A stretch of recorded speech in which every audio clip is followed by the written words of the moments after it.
et messieurs, bonjour. Que vaut en réalité M. Kamto s'interroge le maire de Djombe-Penja, M. Paul-Éric Kingé. Il donne aussi son point de vue sur l'élection des conseillers régionaux. Écoutons. Disons que c'est la réaction d'un homme politique satisfait. Je suis véritablement satisfait parce que enfin, le Cameroun va traverser une nouvelle étape qui est celle de la régionalisation, bien évidemment, qui vient compléter l'arsenal même de la décentralisation. Vous savez, il fallait commencer la décentralisation par les communes et puis les achever par les régionales. Donc maintenant, nous y sommes.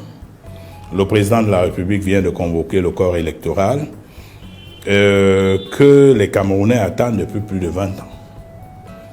Je pense que, je l'ai toujours dit, le corps électoral qui vient d'être convoqué s'inscrit en droite ligne de mes convictions. Mes convictions, c'est que la décentralisation a quelque chose à apporter aux Camerounais. Il ne faut pas que les Camerounais se méprennent. La décentralisation est une chance, est une véritable chance que le président Paul Biya est en train de vouloir léguer, n'est-ce pas, aux Camerounais.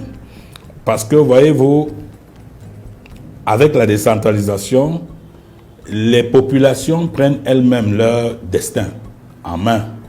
Les choses ne sont plus centralisées au niveau de Yaoundé. Je vous prends un cas. Vous voulez faire un concours de je ne sais pas quoi, vous êtes obligé d'attendre que c'est Yaoundé qui donne l'impulsion. Ça ne va plus se passer comme ça va se passer que désormais, il y aura d'ailleurs la nouvelle fonction publique communale, la nouvelle fonction publique régionale qui vont se mettre en place et sur les autres compétences transférées aussi bien aux régions qu'aux communes, c'est une véritable avancée. Et ça, je voudrais tirer un coup de chapeau à M. Biya pour y avoir pensé. Permettez-moi déjà de dire que ça me fait rire. Ça me fait rire que quelqu'un qui n'a pas été à une élection municipale décide de boycotter une élection régionale. Ça n'a pas de sens. Parce que pour aller à une élection régionale, ça il faut le dire aux Camerounais pour qu'ils le comprennent, il faut avoir été à l'élection municipale. Parce que les votants de l'élection régionale sont les conseillers municipaux des communes. Alors, à partir du moment où vous avez décidé de boycotter les élections municipales, dont vous avez zéro conseiller municipal, vous ne pouvez pas oser vous exprimer sur les régionales. Parce que pas d'intérêt, pas d'action. Vous n'êtes pas allé à l'élection municipale, vous ne pouvez donc pas parler des élections régionales. Parce que le collège électoral ici, c'est les conseillers municipaux. Donc, ça c'est le premier point. Le deuxième point, c'est que les Camerounais doivent faire très très attention. Parce que c'est bien de parler d'insurrection, c'est bien de parler de rébellion, c'est bien d'utiliser tous ces mots qui peuvent mettre à mal notre pays. Mais sauf que quand ces choses commencent, on ne sait jamais quand elles finissent. Nous avons vu des pays autour de nous vivre une déflagration totale qui aujourd'hui n'arrive plus à se retrouver parce qu'il y a eu des apprentis sorciers qui se sont essayés dans des menaces comme celles que nous vivons. Moi, je dis qu'on peut servir son pays sans forcément être président de la République. Peut-être qu'on a dit à M. Kamto que s'il n'est pas président de la République, il va mourir. Mais non, cette affaire-là, c'est Dieu qui donne ses fonctions. On ne se lève pas un matin, on se décrète président de la République et ça marche comme un coup de je ne sais pas quoi. Quand on veut être président de la République, il faut déjà pouvoir s'interroger sur soi-même, sur ce qu'on vaut soi-même. Vous comprenez? Mais que vaut en réalité M. Kamto pour qu'il mette le pays en péril? Que vaut-il? Moi, j'ai été son directeur de campagne. Qu'est-ce qu'il vaut vraiment? Comment peut-on comprendre qu'un personnage comme celui-là, s'il n'est pas président de la République, il doit verser le pays dans la guerre?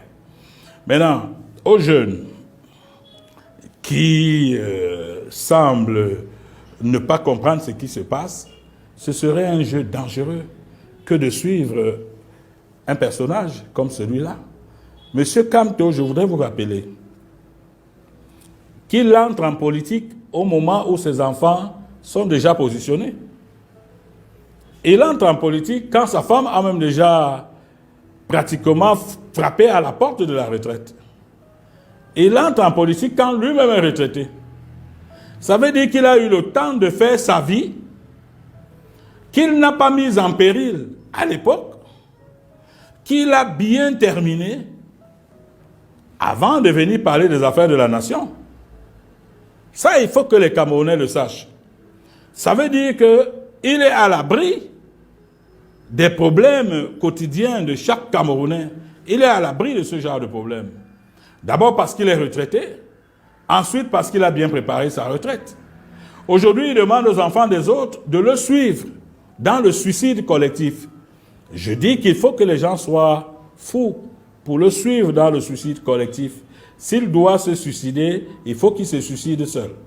Premièrement, je prends le cas de Mamadou Mota. Ça fait 2 ans qu'il est en prison. C'est un jeune ingénieur qui avait tout l'avenir devant lui. Qu'est-ce qu'il fait en prison? Qu'est-ce qu'il fait en prison pendant que M. Kamto se balade dans le monde entier? Je voudrais vous dire que les arguments que M. Kamto donne ne tiennent pas. Ils ne tiennent pas parce que nous sommes allés aux élections de 2018 avec le même code électoral. Nous sommes allés aux élections de 2018 alors qu'au Nozo, il y avait déjà la guerre. Aujourd'hui, M. Kamto prend pour argument qu'il y a la guerre au Nozo, alors il ne faut pas aller aux élections. Alors moi je dis, il faut bien qu'il sache à qui il doit mentir. Moi j'ai été son directeur de campagne.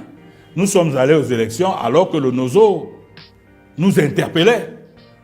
Je me souviens même qu'à l'époque, je lui avais dit, président, on va aller à l'élection alors qu'il y a des problèmes au nord-ouest et au sud-ouest. Il m'a dit, Paul-Éric Kingué, il faut qu'on aille aux élections. Nous sommes allés aux élections. S'il vous plaît, au moment où nous allions aux élections en 2009, la guerre avait atteint son apogée au nord-ouest et au sud-ouest. Aujourd'hui, les choses semblent même légèrement s'estomper, mais en 2018, c'était pratiquement le pic de la guerre. Mais nous sommes allés aux élections. Il ne faut pas que ce personnage prenne les Camerounais pour des salopards. Vous allez m'excuser, je tiens vraiment à le dire aux jeunes Camerounais, ce pays nous appartient. Nous n'avons aucun intérêt à le détruire. Nous n'avons aucun intérêt à faire de ce pays, n'est-ce pas, quelque chose d'incontrôlable. Je fais partie de ceux qui pensent que le Cameroun est un bien commun. M. Biya nous a donné une chance, la chance de créer de nouveaux paradigmes. Et ces paradigmes, c'est la décentralisation qui est complètement contraire au dirigisme que nous avons vécu à l'époque. Moi, je promets aux Camerounais de veiller personnellement à ce que les textes d'application, n'est-ce pas, qui permettent que les régions et les communes décentralisées fonctionnent à merveille, soient promulgués. Une fois que ces textes sont promulgués, croyez-moi, le Cameroun sort complètement sa tête de l'eau, au moins de 50%. Si ce n'est pas de 100%. C'est une manne qui arrive là, que nous devons saluer. Et je l'ai dit dans mes interviews précédentes, je vais accompagner M. Biya dans le processus de décentralisation pour que, finalement, les Camerounais reprennent en main la gestion de leurs affaires. Et, croyez-moi, ce n'est pas la guerre qui apportera quelque chose à notre pays. On sait quand elle commence, mais on ne sait jamais là où elle finit. M. Kamto peut se targuer de dire, oui, moi je donne ma vie. Mais que vaut la vie d'un retraité? Qui nous amène ses enfants? Si on tire sur ses enfants. Et je vois combien de temps il va encore vivre. Lorsqu'il aura vu ses enfants partir. N'oubliez pas qu'on a tiré sur N'Djamène et sur Ndoki. Si Kamto veut expérimenter, qu'il nous amène ses enfants, On tire sur eux et nous voyons sa réaction. Donc il faut que les gens fassent très attention. Cette république est à bâtir. Nous pouvons ne pas aimer Paul Biya. Nous pouvons ne pas être d'accord avec lui. Mais la seule chose pour laquelle nous devons être d'accord en tout temps et en toutes circonstances, c'est que la République est notre pays. C'est le seul aéroport que nous avons sur la planète. Quel que soit le vol que nous prenons, quel que soit là où nous devons trébucher, le cœur bat toujours pour le Cameroun. Et si nous transformons notre pays en no man's land, en un pays où quelqu'un, à cause de ses seuls rêves, veut détruire le pays, nous disons non. Il n'est pas le seul Camerounais qui rêve d'être président de la République. Il y en a qui rêvent d'être président de la République, mais qui n'appellent pas à l'insurrection, mais qui n'appellent pas à la destruction. Et je voudrais donc interpeller les autorités de ce pays d'être suffisamment vigilantes, de ne pas négliger ce que M. Kamto est en train de faire, et donc de prendre toutes les dispositions pour mettre hors d'état de nuire tous ceux qui, de près ou de loin, sont en train de vouloir mettre à mal, n'est-ce pas, la cohésion de ce pays, qui est notre pays. Je voudrais vous dire que s'il y a un Camerounais qui devrait être plus amer que les autres par rapport à ce système, c'est moi. Moi, j'ai été en prison, d'abord pour 8 ans, ensuite pour 9 mois. Et quand je fais l'addition de tout ça, je n'ai pas été réparé. Mais ce n'est pas des arguments, je ne ramène pas ma vision politique à ma seule personne. Je me dis que le Cameroun est peuplé de ses enfants et l'avenir de nos enfants doit compter plus que tout. Nous ne devons pas faire des fixations. Nos fixations ne doivent pas être carrément sur M. Biya et rien que sur M. Biya, sur tel ou sur tel. Non, ce n'est pas des questions individuelles. Les questions de remplacement de président, d'alternance, ne sont pas des questions individuelles. C'est des questions qui doivent préoccuper tous les Camerounais. Non, moi, je ne demande pas qu'on me fasse confiance. Je dis seulement que la décentralisation, dans son principe, est une chance. Tous les pays qui ont connu un niveau d'avancement sont des pays décentralisés. C'est soit des pays qui ont connu le fédéralisme, c'est soit des pays qui ont connu la décentralisation. Alors, à partir de ce moment-là, nous devons sortir du carcan de la déconcentration, c'est-à-dire du dirigisme qui veut que tous les pouvoirs viennent du même pôle, de la même ville, de la même capitale. C'est une chance que nous devons saisir. Et moi, je dis que si les textes d'application de la décentralisation sont véritablement rendus publics, promulgués et implémentés, alors les Camerounais sortent de leurs problèmes au quotidien. Donc il ne s'agit pas, je ne demande pas qu'on me fasse à moi personnellement confiance, mais la seule chose que je demande, par exemple, que je demande à la jeunesse, c'est de croire, de me croire, de croire que